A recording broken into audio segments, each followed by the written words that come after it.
নমস্কার বন্ধুরা, কেয়া কথা থেকে কেয়া চলে এসেছি আবার একটি দুর্দান্ত স্বাদের স্টার্টার নিয়ে। একটি বিয়েবাড়িতে গেছিলাম, ঠিক এই রকম একটি পকোড়া খাইয়েছিল, দারুণ লেগেছিল। বিয়েবাড়ি ছিল বলে পকোড়াগুলো একটু ছোট ছোট হয়েছিল। আমি এই পকোড়াটি একটু বড় বড় করে করেছি। আজকেও আমার দারুণ লেগেছে, সবাই বলছে খুব সুন্দর হয়েছে, সেটাই একটু চেষ্টা করছি। দুটো ক্যাপসিকাম নিয়েছি, দুটো পেঁয়াজ আর 200 গ্রাম পনির। আর ক্যাপসিকাম পেঁয়াজ চৌকো চৌকো করে কেটে নেব, আর পনিরও খুব পাতলা করে চৌকো চৌকো করে কাটবো। আর বেশি পাতলা আমি করতে পারিনি, সমস্ত কাটা হয়ে গেছে। এইবার একটা বাটিতে করে আমি 2 চামচ ময়দা নিয়ে নিচ্ছি, বড় চামচে 2 চামচ ময়দা নিলাম। তারপরে নিতে হবে 1 চামচ চালের গুঁড়ো।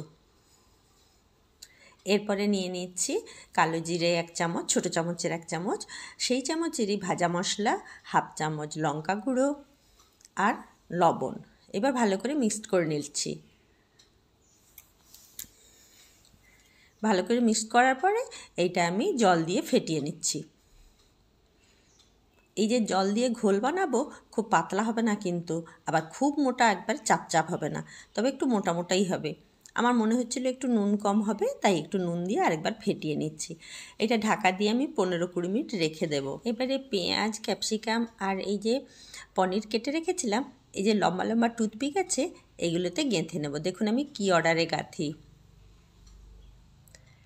একটা ক্যাপসিকাম, একটা পেঁয়াজ, একটা পনির নিয়ে নিলাম, একটু চেপে চেপে দিচ্ছি।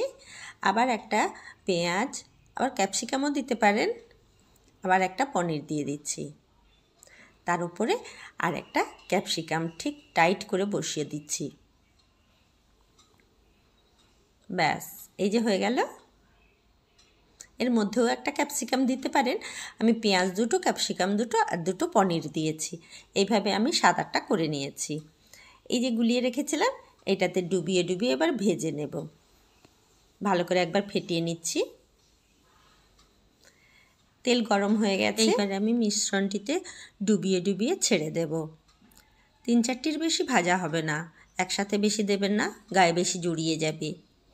আমি 3টে দিয়ে ভেজে নিচ্ছি। একটু তেল ওপরে ছিটিয়ে দিচ্ছি, সবগুলো তো ঠিকমতো ডোবেনি, তাই এর তেল ছিটিয়ে ছিটিয়ে দিচ্ছি। এখনও আমার ছাড়েনি, দেখুন এই মাঝখানেরটা ছেড়ে গেছে। উল্টে উল্টে ভালো করে লাল করে ভেজে নেবেন। আমি বিয়েবাড়িতে খেয়েছিলাম, দারুণ লাগে। এটা মনে হয় নতুন তৈরি করছে ওরা। তাদের দেখলাম মনে হচ্ছে ভেতরে লাল বেল পেপার, হলুদ বেল পেপার দিয়েছে। আমি তো আর ওগুলো পাইনি, আমি তার জন্য সবুজ বেল পেপারটা দিয়েই করলাম। আর খেতে কি দারুণ হয়েছিল। ফেসবুক থেকে যারা আমার এই ভিডিওটি দেখছেন তারা ফলো করে দেবেন, আর ইউটিউব থেকে দেখলে লাইক শেয়ার সাবস্ক্রাইব করে দিতে ভুলবেন না যেন। এই দুর্দান্ত স্বাদের রেসিপিটা এত ভালো লেগেছে, এত ভালো লেগেছে, আমি একটু বড় বড়ই করে করেছি। ছোট ছোট করলে আমার যেন মনে পোষাচ্ছিল না। বারবার উল্টে পাল্টে ভেজে নিচ্ছি যাতে একদিক পুড়ে না যায়। দেখুন লাল হয়ে গেছে। আমি সবগুলো ভাজা আর দেখাচ্ছি না, ভেজে নিয়েছি। এবার আস্তে আস্তে করে উল্টে উল্টে তুলে নেব। সবগুলোই লাল হয়ে গেছে,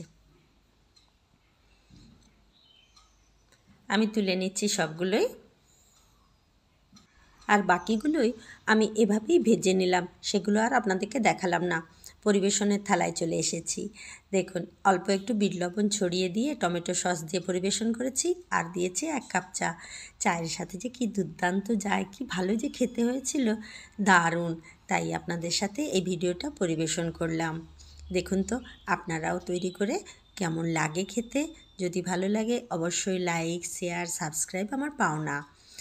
আর যেসব বন্ধুরা আমার এই ভিডিও দেখেন তারা অবশ্যই জানাবেন কোথা থেকে দেখছেন, আমিও জানতে পারি যেন কে কে আমার ভিডিও কোন কোন দেশ থেকে দেখছেন। তাদের ধন্যবাদ জানানোটাও আমার কর্তব্য। অবশ্যই কমেন্ট করে জানাবেন কিন্তু আপনারা কোথা থেকে দেখছেন আমার এই ভিডিও। যদি ভালো লাগে তবে আবার বলে দিচ্ছি, লাইক শেয়ার সাবস্ক্রাইব করে সবার মধ্যে ছড়িয়ে দেবেন। ভালো থাকবেন, সুস্থ থাকবেন। দেখা হবে পরের আবার একটি দুর্দান্ত স্বাদের রেসিপি নিয়ে। আজ এখানেই শেষ করলাম। টাটা।